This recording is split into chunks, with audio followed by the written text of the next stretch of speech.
The lecture hall was silent for only a heartbeat before it burst into laughter. Rows of students, eager to impress their mentor, followed his cue as Professor Alastair Graves leaned back in his chair, smirking. "Atlantis?" he repeated, his voice dripping with disdain.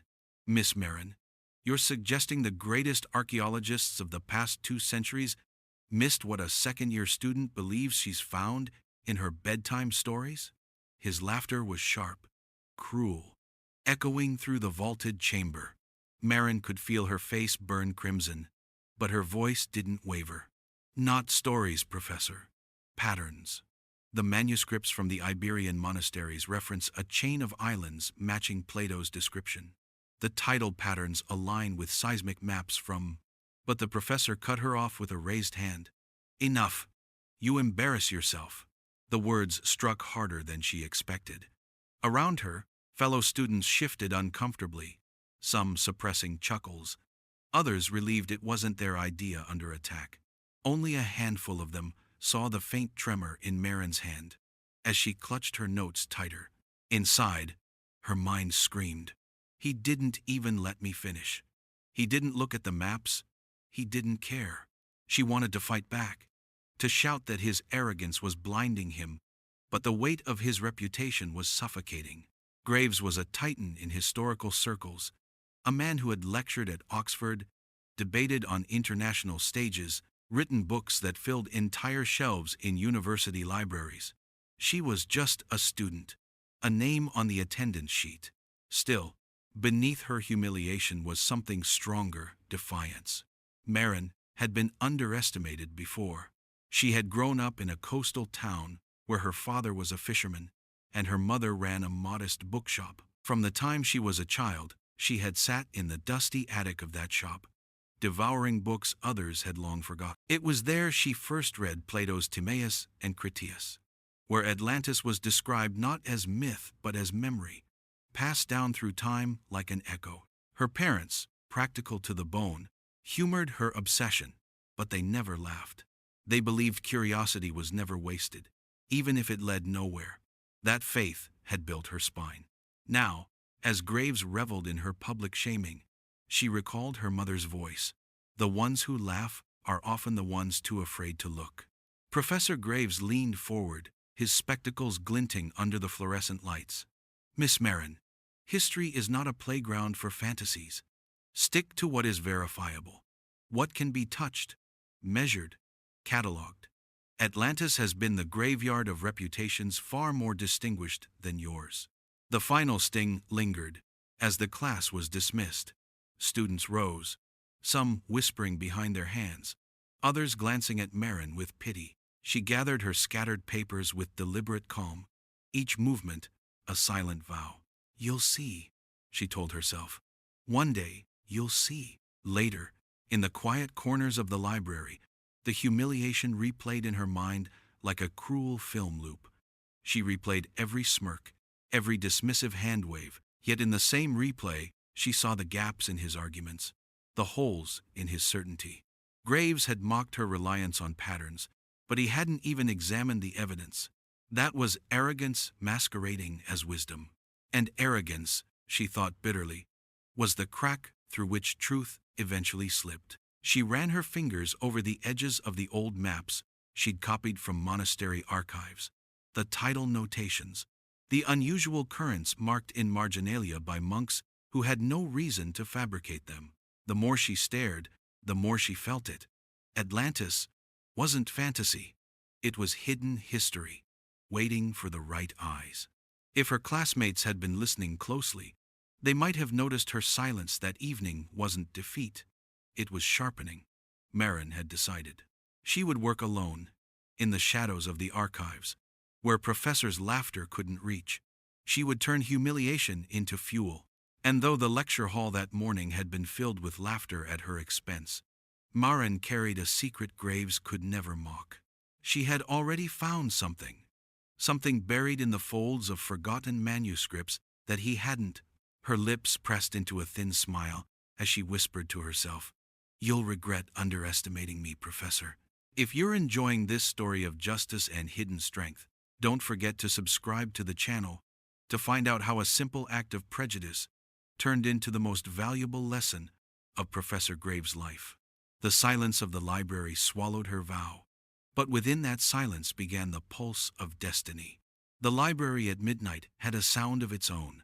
The hum of the heating vents, the muted tick of the old grandfather clock near the stairwell, and the whisper of turning pages all conspired to remind Maren that she was alone. Everyone else had gone home hours ago, but she remained, hunched over manuscripts that smelled of mildew and centuries. Stacks of books surrounded her like ramparts, each a testament to her stubbornness. She hadn't forgotten the humiliation in the lecture hall. Every sneer, every whisper, still stung like salt in a wound. But humiliation had sharpened her resolve. Where others saw shame, Maren saw a challenge. If they wanted proof, she would give them proof. Her obsession wasn't new. It had begun years ago, before university, before Professor Graves.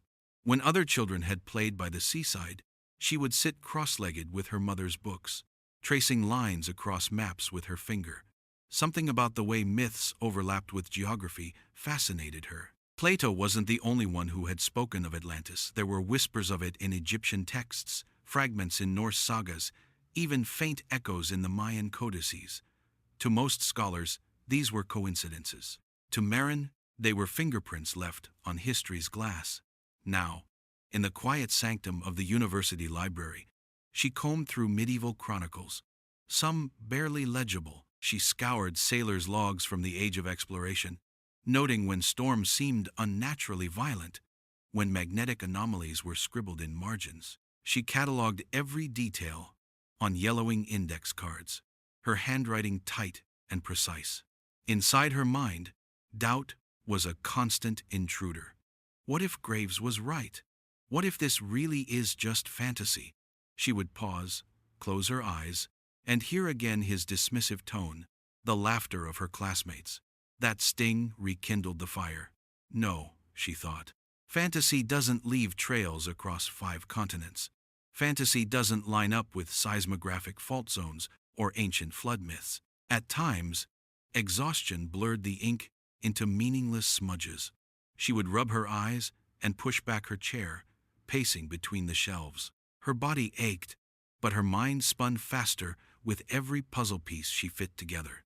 It was on one such night that she stumbled upon a neglected manuscript in the farthest corner of the archives, wedged between atlases no one had opened in decades. The cover was brittle, its leather cracked and peeling. Dust choked her throat as she lifted it to the desk. Inside, the script was cramped, the Latin archaic. She ran her finger along the faded words, slowly piecing them together. What she read froze her. It spoke of islands beyond the Pillars of Hercules, an archipelago swallowed by the sea after a great trembling of the earth. The description was almost word for word what Plato had written centuries earlier, but here it was written by a monk in the 12th century, an independent confirmation long ignored. More startling still, scribbled in the margins were crude diagrams, coordinates. Her breath quickened. She fumbled for her notebook, copying feverishly. The numbers didn't make sense at first, but when she overlaid them with modern seismic charts she'd memorized, the alignment was uncanny. A voice inside her whispered, "This is it." The clue everyone else overlooked. She sat back, stunned. For a moment, the weight of discovery pressed on her chest so heavily she thought she couldn't breathe. She imagined walking back into Graves' lecture hall, dropping this manuscript on his desk, and watching the smug certainty drain from his face. The vision filled her with both satisfaction and dread. Because even with this clue, she knew what awaited her. Disbelief. Graves would not yield easily. He would laugh again, perhaps louder than before. And if she pressed him, he might try to claim her work as his own. He was the type of man who built his empire, not just on knowledge, but on dominance. Still, Maren whispered aloud to the empty library, "I'm closer than anyone's ever been." Her voice echoed softly between the stacks, a fragile declaration of war. The clock chimed 1. She packed her notes carefully, sliding the fragile manuscript back into its forgotten place. As she walked out into the cold night air, the stars above seemed to glimmer with secrets. The humiliation of the morning had transformed into something else entirely, a secret obsession that would not let her go. Maren didn't know it yet, but this obsession would carry her beyond the walls of the university, beyond the safety of her small world, into storms and revelations that no professor's mockery could silence. She looked up one last time at the dark windows of Graves' office, a faint light still burning inside. "Laugh all you want," she murmured. "One day, you'll be the one answering to me." The night swallowed her words, but deep in her chest, they pulsed like a vow. The manuscript haunted her. By day, she attended lectures, taking meticulous notes with an expression of quiet obedience, as though the humiliation had broken her into submission. But when night fell, she transformed into something else, a hunter of secrets, chasing ghosts through time. Maren returned again and again to the brittle pages she had found, her Latin dictionary beside her, her desk buried in layers of parchment and copied diagrams. The marginal notes were crude but consistent. Each mark suggested not only a location, but a sequence, as if the anonymous monk had intended it to be deciphered only by someone willing to follow the trail with patience. She spread out her maps across the floor of her small dormitory, taping together copies she had smuggled from the archive. Lines intersected, curves overlapped. She pinned them with thumbtacks, then strung red thread from point to point, like a detective solving a crime that the world had long declared unsolvable. Every night, she whispered the same mantra: "Patterns don't lie, people do." Her conviction only deepened when she traced the coordinates to an area off the coast of the Azores, the very region where seismologists had recorded unexplained anomalies in the seafloor ridges that seemed too symmetrical to be natural, depressions that hinted at structures swallowed by the ocean. She remembered her father's voice, rough with years of salt and wind. "The sea keeps her secrets until the right hands ask the right questions." At the time, she'd thought he was talking about fishing. Now those words resonated with a different gravity. Still, doubt gnawed at her. Alone in her room, she stared at the red threads crisscrossing the maps, and wondered if she had strung them together only because she wanted them to fit. Perhaps Graves had been right all along. Perhaps she was weaving fantasies from coincidences. One evening, exhaustion overtook her, and she fell asleep across her desk. In her dream, she was underwater, drifting past columns of marble covered in coral, mosaics half buried in sand. A voice called to her, not her own, but something older, deeper. "Find us." She woke with a start, her heart hammering, sweat cooling on her skin. The dream felt less like imagination and more like a summons. Shaken, she returned to the manuscript. This time, she noticed something she had missed before: a symbol drawn in the margin beside the coordinates. It was simple: 3 concentric circles. She froze. Plato's Atlantis had been described as a city built in concentric rings of land and sea. The monk had not merely repeated the story, he had encoded it. Her hands trembled as she copied the symbol into her notebook. The dream, the coordinates, the patterns, it was all converging. The next day, unable to keep her discovery to herself, she carried her notebook into the faculty hall. She caught Professor Graves between lectures, his arms full of journals. "Professor, please, just 5 minutes," she pleaded, her voice urgent. He raised an eyebrow, his lips curling into that familiar smirk. "Still chasing fairy tales, Miss Maren?" She opened her notebook, thrusting the diagrams toward him. "This isn't fairy tale. It's cross-confirmation, a medieval source aligning with seismographic data. Look at these coordinates. Look at this symbol." But Graves barely glanced at the pages before chuckling. "You really don't give up, do you? Tenacity without discipline is delusion." He snapped the notebook shut and handed it back to her as though it were a child's drawing. "Spend your time on real research, something that will actually earn you respect in this field." Her throat tightened, but she didn't look away. Inside her, humiliation burned into something else: anger, fierce and unyielding. As the professor walked off, muttering about wasted potential. She realized something vital. No authority could give her permission to believe in her discovery. If she wanted the truth, she would have to seize it herself. That night, she returned to her maps with renewed determination. She studied oceanographic reports, old naval logs, even satellite images she downloaded from restricted databases. Every scrap of data aligned with her growing certainty. Atlantis was not a myth. It was real, and it was waiting to be found. Her pen scratched furiously as she filled another page of her notebook. If no one will believe me, she thought, then I'll show them. I'll go there myself. In that moment, the hidden manuscript stopped being just an academic curiosity. It became a map, a calling, and for Maren, there was no turning back. The faculty hall smelled faintly of polished wood and dust, the kind of place where reputations were built and destroyed with a single remark. Maren walked in, clutching her notes, the medieval manuscript transcriptions tucked neatly under her arm. She wasn't naive, she knew Graves would resist. But she believed that once the evidence was laid bare, the truth would be undeniable.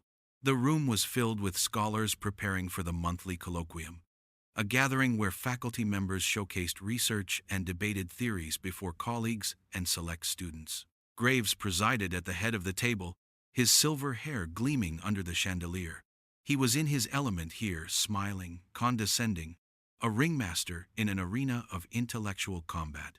When it was her turn, Maren rose, her voice steady despite the pounding in her chest. I'd like to present an intersection of medieval chronicles and modern seismic data, she began, spreading out her charts and diagrams. She highlighted the coordinates, the concentric ring symbol, the anomalies in the seafloor. She explained how the patterns aligned not with myth, but with measurable geography. For a brief, flickering moment, silence reigned. She saw one or two professors leaning forward, brows furrowed in thought. A glimmer of hope sparked within her. Then Graves laughed. It wasn't the chuckle of amusement, but the booming laugh of someone claiming victory. Ladies and gentlemen, you must admire her passion. This, right here, is why we warn students not to mistake enthusiasm for scholarship. A ripple of laughter spread across the room. Maren felt the blood rush to her cheeks, but she pressed on. Professor, if you'll just look at the manuscript's marginalia, but Graves cut her off, lifting her copied diagram into the air. These doodles, these coincidences of tide and fault line, this is not evidence. This is obsession, dangerous obsession. He slapped the paper down with finality. Atlantis is a graveyard of careers, and I will not see one of my students bury herself in it. The words stung, but what came next was worse. Later that evening, as Maren sat in the back of the hall nursing her humiliation, she overheard Graves in animated conversation with visiting scholars. He was describing the very same coordinates she had presented, the same symbol, but in his voice, it was reframed not as proof of Atlantis, of course, but as a case study in how myths intersect with geological phenomena. Her stomach twisted. He was stealing it. Not the belief, but the framework, the work she had done in solitude, the nights spent among dust and silence. He was repackaging it into something safe, academic, palatable, stripped of wonder, stripped of her name. The betrayal sank into her bones. Inside her mind, his voice replayed over and over. Dangerous obsession. She realized then that Graves did not fear her ideas because they were absurd. He feared them because they threatened his authority. She left the hall before the discussion ended, her notes clutched so tightly they crumpled in her hand. Outside, rain slicked the stone steps, cold drops mingling with the heat of her tears. She let the water soak her hair, her clothes, her notebook. In that storm, something hardened within her. He will never help me. He will only use me. Her internal voice was sharp, resolved. If I keep waiting for his approval, I'll waste my life. The truth doesn't need his permission. That night, in her dorm room, she laid everything out again. The maps, the threads, the manuscript copies. But now, her gaze wasn't on the pages. It was on a single word she wrote at the top of a clean sheet of paper: expedition. She had spent months trying to convince others. Now she would stop asking. She would go herself. The very thought sent a shiver of exhilaration down her spine. She imagined the salt air, the roar of the sea, the first glimpse of stone rising where stone shouldn't be. The fear of ridicule melted before the fire of purpose. Maren whispered into the quiet, "He thinks he's buried me, but he's only sharpened my blade." In the shadow of betrayal, a new vow was born. If Graves had turned her research into a mockery, then she would turn it into a voyage, and she would not stop until the sea itself yielded its secret. The harbor smelled of diesel and salt, the mingled breath of old engines and restless tides. Maren stood at the edge of the dock, clutching her rucksack, her heart pounding harder than the waves that slapped the pylons. Around her, the world bustled with fishermen unloading their catch and sailors preparing for voyages, none aware that she was about to set out on a journey scholars had mocked for centuries. Her expedition was hardly grand. No university funding, no government grants, just the remnants of her savings and the stubborn loyalty of two companions. Elise, her childhood friend, had grown up with the sea in her veins. Where Maren had devoured books, Elise had steered boats since she was strong enough to haul a sail. And then there was Jonah, a doctoral dropout who had been burned by the very same academic world that now ridiculed Maren. He had the knowledge of sonar equipment and the hunger of someone desperate for redemption. "Are you sure you're ready for this?" Elise asked, tightening a rope on the modest trawler they had borrowed from her uncle. Maren's answer was immediate. "I'd rather drown at sea than rot in a lecture hall listening to Graves laugh at me." Her words surprised even herself. But once spoken, they rang true, solid as iron. They loaded provisions, canned food, notebooks, laptops, sonar devices patched together from Jonah's collection of second-hand parts. To anyone watching, they looked like amateurs chasing a fantasy. But Maren carried something no one else did: conviction that bordered on destiny. As night fell, the boats slipped from the harbor. The lights of the city dwindled behind them, swallowed by horizon and darkness. Ahead lay only waves, wind, and the coordinates scrawled in her notebook, coordinates she had traced so many times that they were burned into her mind. The first days were calm. Sunlight shimmered on the water, and Maren spent hours cross-referencing charts with the manuscript's diagrams.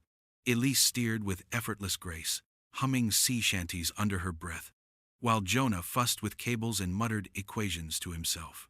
There was a fragile sense of camaraderie, as though each of them knew they were standing on the edge of something immense.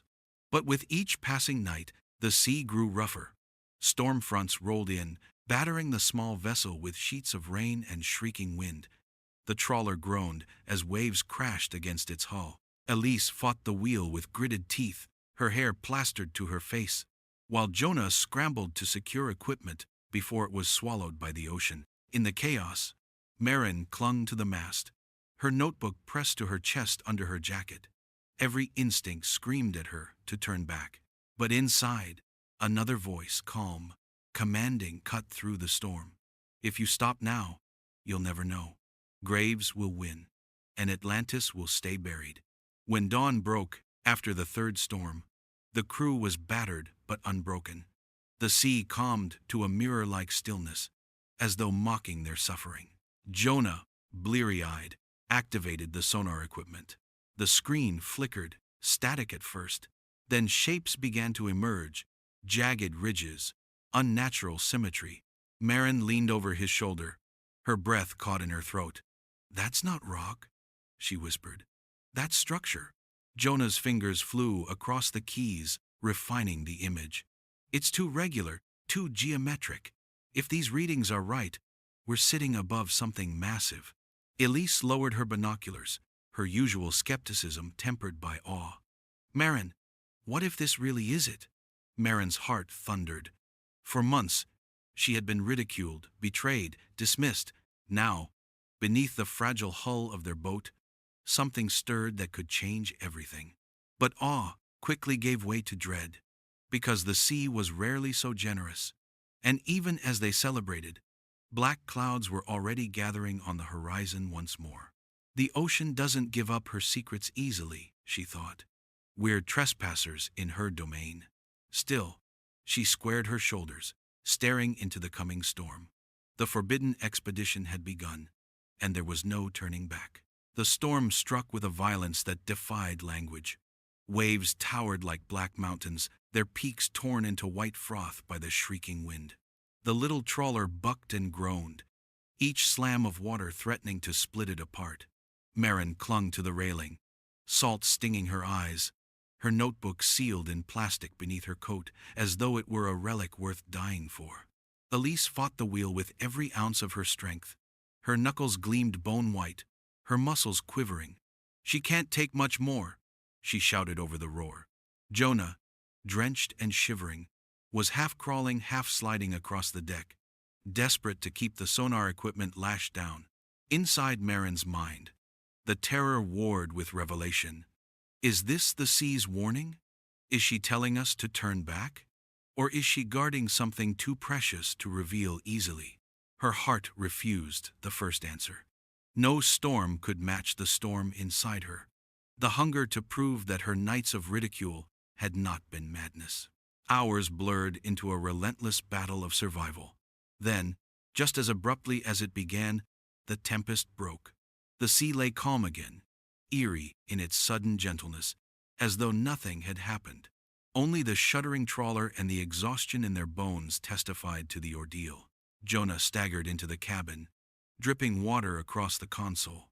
"Power still alive," he rasped, his voice hoarse. He flipped a switch, and the sonar screen flickered back to life, faint green shapes rippling across the dark monitor. At first, the readings looked like jagged seafloor ridges. Then the picture clarified. Angles sharpened. Rectangles emerged. A pattern. Maren pressed closer, her breath fogging the glass. "Zoom in." Jonah adjusted the range.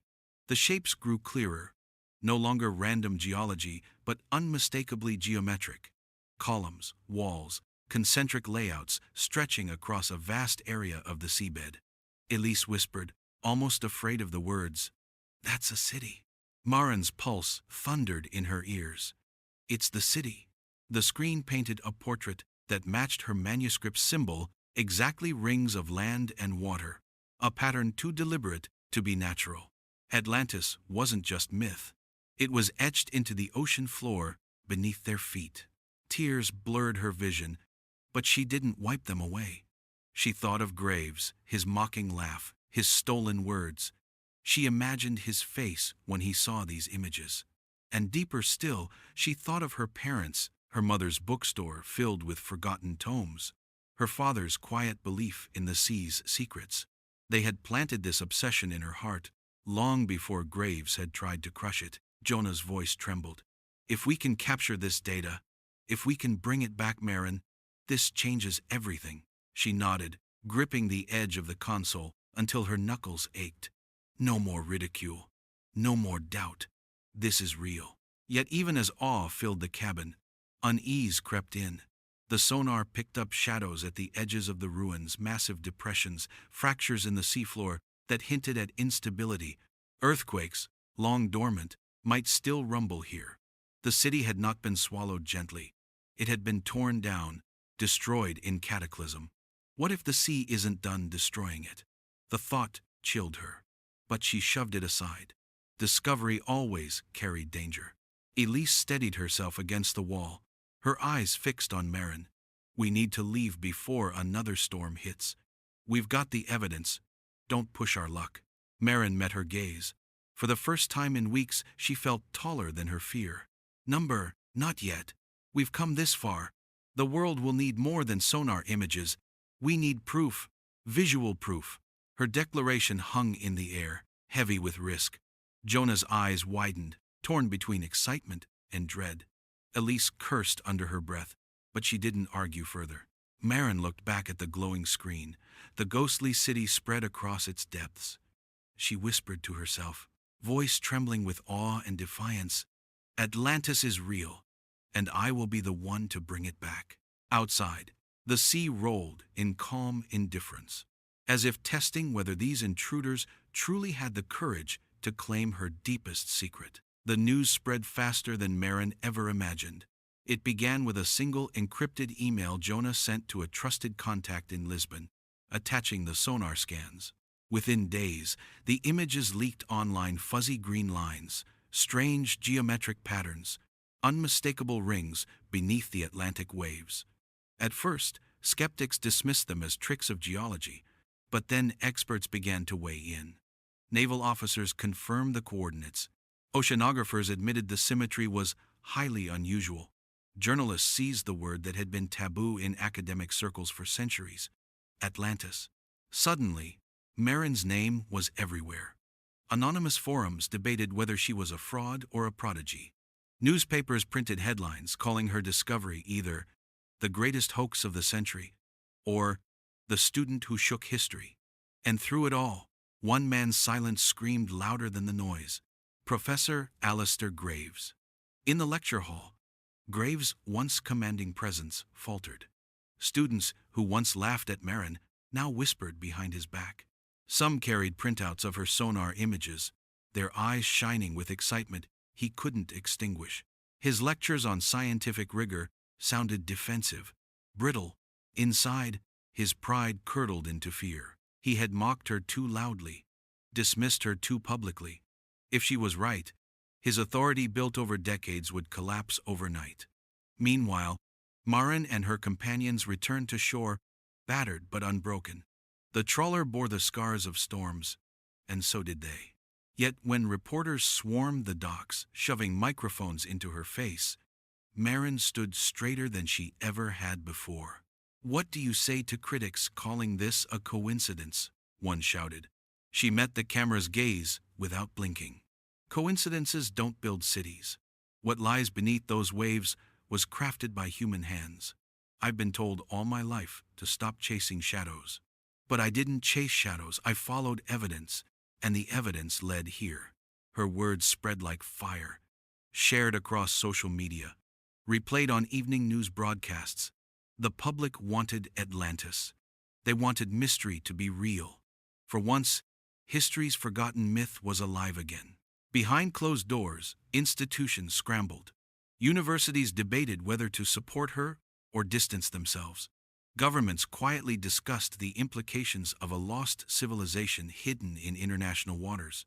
Treasure, heritage, power, all tangled in the discovery. And through it all, Maren felt the strange weight of vindication. Nights alone in the library, mocked in the faculty hall, betrayed by the man who should have guided her. Suddenly, those wounds burned less. She had been right. Yet beneath the triumph was something unexpected: exhaustion. Truth, once revealed, did not feel like victory. It felt like responsibility. Late one evening, she received a message, a summons. The academic council had called an emergency session, demanding her presence. Graves would be there. For the first time since her humiliation, she would stand across from him, not as the laughed-at student, but as the bearer of a truth too large to silence. When she entered the council chamber, the atmosphere was electric. Scholars sat stiff-backed, journals open before them, pens poised as if ready to dissect her. Graves sat at the head, his jaw clenched, his eyes cold. "Miss Maren," the chairwoman began, "you've caused quite a storm. Extraordinary claims demand extraordinary evidence. You understand what is at stake here?" Maren nodded. Her voice, though soft, carried. "I understand. But what's truly at stake is whether arrogance will continue to blind us from what is right before our eyes. For centuries, Atlantis has been dismissed as myth because it threatened our certainty. But the ocean floor does not bend to our pride. It only tells the truth." The room fell silent. Graves' hand tightened around his pen until it snapped. For the first time, he had no retort. Maren knew then that the tide had turned. The world's eyes were open, and no amount of scorn could shut them again. Months had passed since the storm, both the one at sea and the one that followed on land.